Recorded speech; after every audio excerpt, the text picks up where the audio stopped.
بسم اللہ الرحمن الرحیم۔ آج ہم جانیں گے حابیل اور قابیل کے بارے میں کہ یہ کون تھے۔ جڑے رہے ویڈیو کے آخر تک۔ اگر نیو ہیں تو چینل کو سبسکرائب کر دیں اور اگر ویڈیو پسند آئے تو اسے لائک بھی کر دیں تاکہ اس طرح کی اسلامک اور معلوماتی ویڈیو آپ لوگوں تک پہنچ سکیں۔ یہ اس وقت کا واقعہ ہے جب روئے زمین پر انسانی زندگی کی ابتدائی حالت میں تھی اور حضرت حوا کے بطن سے ایک لڑکا اور ایک لڑکی پیدا ہوئے تھے۔ ایک ساتھ پیدا ہونے والے لڑکے اور لڑکی کا نکاح دوسری مرتبہ پیدا ہونے والے لڑکے اور لڑکی سے کیا جاتا تھا۔ حابیل اور قابیل یہ دونوں حضرت آدم علیہ السلام کے بیٹے ہیں۔ جب یہ جوان ہوئے تو دستور کے مطابق حضرت آدم علیہ السلام نے قابیل کا نکاح غازہ کے ساتھ جو حابیل کے ساتھ پیدا ہوئی تھی کرنا چاہا تو قابیل اس بات پر رضامند نہ ہوا کیونکہ اقلیمہ غازہ کے مقابلے میں زیادہ خوبصورت تھی جو قابیل کے ساتھ پیدا ہوئی تھی۔ حضرت آدم علیہ السلام نے قابیل کو سمجھایا کہ یہ اللہ کا حکم ہے لہٰذا تم یہ بات مان لو، اقلیمہ تمہارے ساتھ پیدا ہوئی ہے اس لیے وہ تیری بہن ہے، اس کے ساتھ تیرا نکاح نہیں ہو سکتا۔ مگر قابیل اپنی بات پر اڑا رہا۔ بالآخر حضرت آدم علیہ السلام نے ان دونوں بھائیوں کو حکم دیا کہ تم دونوں اپنی اپنی قربانی اللہ کے حضور میں پیش کرو، جس کی قربانی زیادہ مقبول ہوگی وہی اقلیمہ سے نکاح کا حقدار ہوگا۔ اس زمانے میں قربانی کی مقبولیت کی علامت یہ تھی کہ لوگ اپنی قربانیاں پہاڑ پر رکھ دیتے تھے اور آسمان سے آگ آ کر انہیں کھا جاتی تھی۔ قابیل کھیتی باڑی کرتا تھا اور حابیل جانور پالتا تھا، چنانچہ قابیل نے گندم کی بالیاں اور حابیل نے ایک خوبصورت موٹا تازہ منڈھا قربانی کے لیے ایک پہاڑ پر رکھ دیا اور اللہ سے دعا کی کہ یا الہی ہماری قربانی کو قبول فرما۔ آسمان سے آگ آئی اور اس نے حابیل کی قربانی کو کھا لیا اور قابیل کی قربانی قبول نہ ہوئی، جس سے قابیل کے دل میں حابیل کے لیے غصہ، حسد اور بغض پیدا ہوا اور وہ حابیل سے کہنے لگا کہ میں تجھے مار ڈالوں گا کیونکہ تیری قربانی قبول ہو گئی۔ حابیل نے قابیل سے کہا کہ اللہ تعالیٰ پرہیزگاروں کی قربانی قبول کرتا ہے، اگر تو میرے قتل کے لیے مجھ پر ہاتھ اٹھائے گا تو میں تجھ پر ہاتھ نہیں اٹھاؤں گا کیونکہ میں اللہ سے ڈرتا ہوں۔ قربانی دے کر دونوں بھائی حضرت آدم علیہ السلام کے پاس آئے۔ حضرت آدم علیہ السلام نے فرمایا اے قابیل تیری بہن اقلیمہ اب حابیل پر حلال ہوئی اور تجھ پر حرام۔ قابیل آپ مایوس ہو چکا تھا کہ اقلیمہ اس کے نکاح میں نہیں آ سکتی، اس لیے وہ حابیل کو مارنے کی تدبیر میں رہنے لگا۔ اس دوران آدم علیہ السلام جب مکہ چلے گئے تو ایک دن قابیل نے دیکھا کہ حابیل سو رہا ہے تو سوچنے لگا کہ اسے کس طرح ماروں، اور کیونکہ اس زمانے تک کسی نے کسی کو نہیں مارا تھا۔ جب شیطان نے دیکھا کہ اسے قتل کرنے کا طریقہ نہیں آتا تو اس ایک جانور پکڑا اور اس کا سر ایک پتھر پر رکھ کر دوسرے پتھر پر زور سے اس کے سر پر دے مارا، جس سے وہ جانور اس وقت مر گیا۔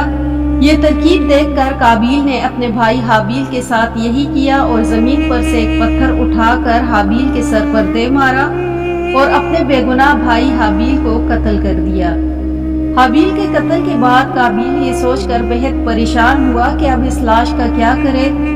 روئے زمین پر کسی انسان کا یہ پہلا قتل تھا کیونکہ اس سے پہلے کوئی آدمی مرا ہی نہیں تھا، اس لیے قابیل حیران و پریشان تھا کہ بھائی کی لاش کو کیا کروں۔ چنانچہ وہ کئی روز تک بھائی کی لاش کو اپنی پیٹھ پر لاد کر پھرتا رہا۔ اللہ تعالیٰ کو اپنے اس نیک بندے کی لاش کی بے حرمتی منظور نہ تھی، چنانچہ اس جگہ پر دو کوے آئے اور وہاں آ کر آپس میں لڑے۔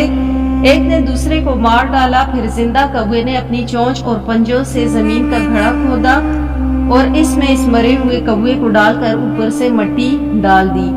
کوے کو دیکھ کر قابیل اپنے اوپر ملامت کرنے لگا کہ میں اس کوے سے بھی گیا گزرا ہوں کہ اتنا بھی نہ ہو سکا۔ اس طرح قابیل کو معلوم ہوا کہ حابیل کی لاش کو زمین میں گڑھا کھود کر دفن کر دینا چاہیے، چنانچہ اس نے ایک گڑھا کھودا اور اس میں اپنے بھائی حابیل کی لاش کو دفن کر دیا۔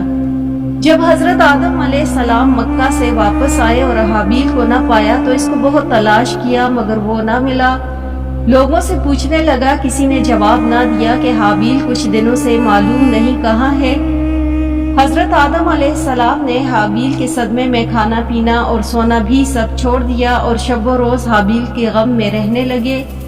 ایک روز آپ نے خواب کی حالت میں دیکھا کہ حابیل الغیاث الغیاث پکار رہا ہے۔ حضرت آدم علیہ السلام نیند سے چونکے اور زار و قطار رونے لگے۔ اس وقت حضرت جبرائیل علیہ السلام نے اور حضرت آدم علیہ السلام اور حضرت حوا کو حابیل کی قبر پر لے گئے۔ حضرت آدم علیہ السلام اور حضرت حوا نے قبر کھود کر حابیل کو دیکھا کہ اس کا مغز نکلا ہوا ہے اور وہ خون سے آلودہ ہے۔ یہ دیکھ کر آپ دونوں بہت روئے اور حابیل کی لاش کو ایک تابوت میں بند کر کے اپنے مکان میں لا کر دفن کر دیا۔ اس وقت آپ کے 120 بیٹے تھے، جس میں سے سوائے حابیل کے کوئی نہیں مرا تھا۔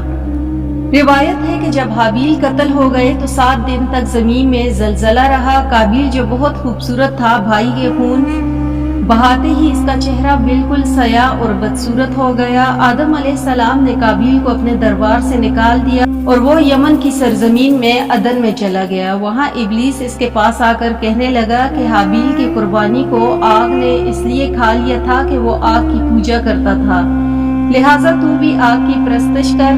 چنانچہ قابیل پہلا شخص تھا جس نے آگ کی پرستش کی، اور زمین پر یہ پہلا شخص ہے جس نے اللہ کی نافرمانی کی اور زمین پر خون ناحق بہایا۔